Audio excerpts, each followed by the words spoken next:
state of disaster declared back in March extended yesterday, and this comes, of course, as the President prepares to address a joint sitting of Parliament to outline that long-awaited economic reconstruction and recovery plan. Let's speak to Director for the Centre for Development and Enterprise, that's Anne Bernstein, who joins us now via our video link. Anne, good morning. Thanks so much for your time this morning. What an incredibly difficult moment for our country, and whatever the President says when he addresses this joint sitting has to go to such an incredible length. We're facing not only poverty and unemployment as big challenges, but also political turmoil, corruption.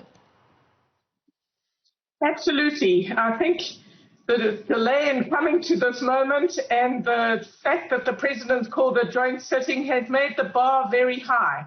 The country is in a terrible situation, even before COVID, and now with COVID, it's disastrous. Growth is very low, unemployment is catastrophic, we have a welfare and hunger crisis, and a crisis of hope, really. How do we get out of this? Is the President going to lead? Is he going to make some bold, new decisions that will help get South Africa getting back on a track to growth?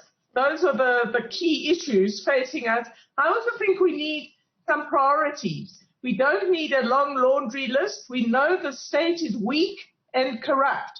So one of the key issues is going to be, how are we going to implement whatever is put on the table? And how will we unleash the dynamic power of our private sector and communities and civil society to help South Africa build a bridge out of disaster? So, Anne, we're already getting a sense that the plan will bring together long-standing government policy. Infrastructure spend, energy security will surely be up there on the agenda. But as you say, this cannot be rehashing old policies.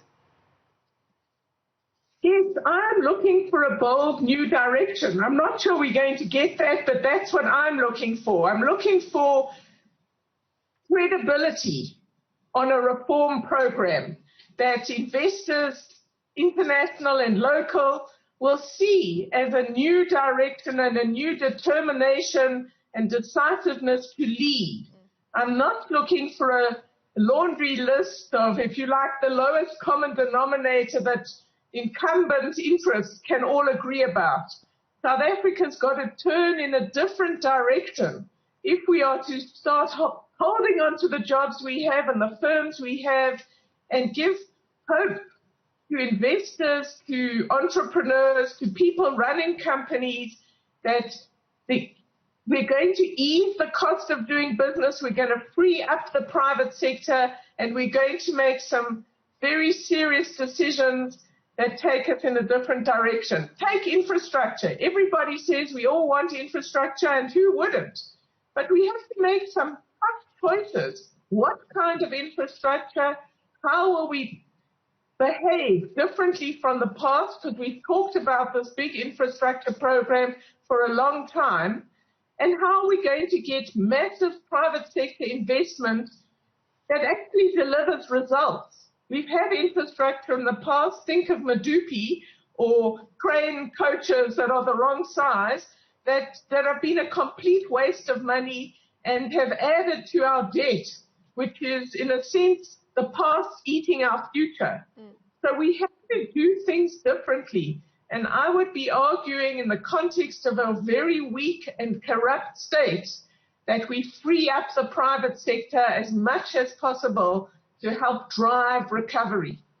I'm glad you touched on the issue of debt, and I mean, it was in the June emergency budget that we got that warning about our spiraling debt levels. What can the President say today that's going to address that? Well, it's very important he doesn't add to the debt. So the debt issues will be discussed in the budget, in the medium-term budget statement, now delayed till the end of the month.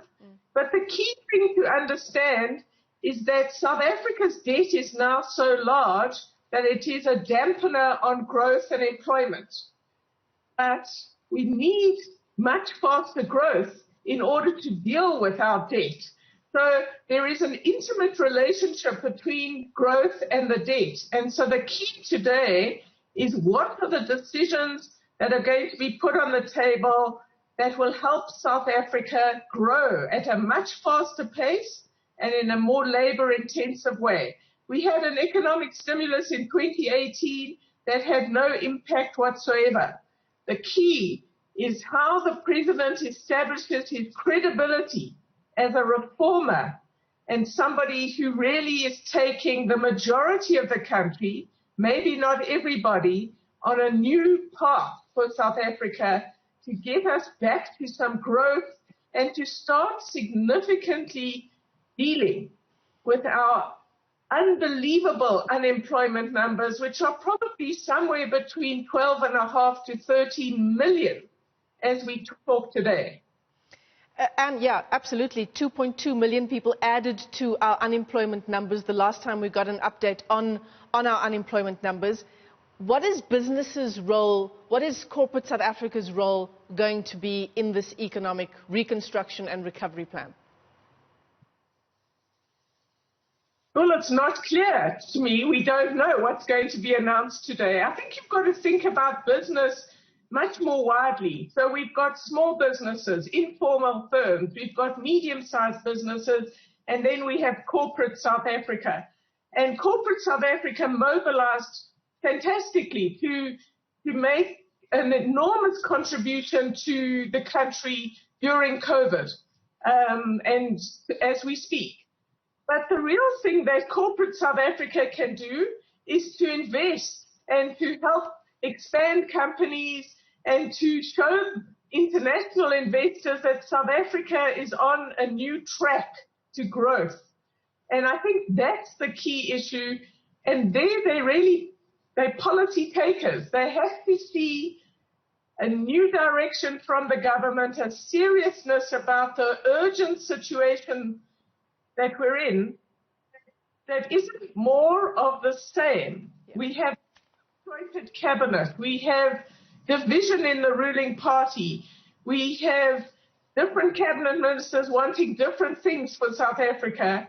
This has to come together today in a decisive and bold set of priorities that everyone, citizens like me and you, unemployed people, investors, we all say, this is a new direction, we can get behind this, and we can see what's going to be different about South Africa. But to rely on a very, very weak state is not going to deliver. So reform has to be implemented in a different sort of way. And we must stop talking. Yeah. You know, we should be talking about the aviation industry, not SAA funding for which, in my view, should not take place. We should be talking about the energy situation, not only Eskom. But then we've got to act and fix things. We need to move in a different direction so we don't keep pouring more and more money into things that do not deliver. Anne Bernstein, thank you so much for your time this morning on the AM Report. We certainly do appreciate it. Anne Bernstein is Executive Director for the Centre for Development and Enterprise. It is, as we build up to that joint sitting of Parliament today, the President there set to outline that long-awaited economic reconstruction and recovery plan. Certainly several analysts saying it cannot be more of the same.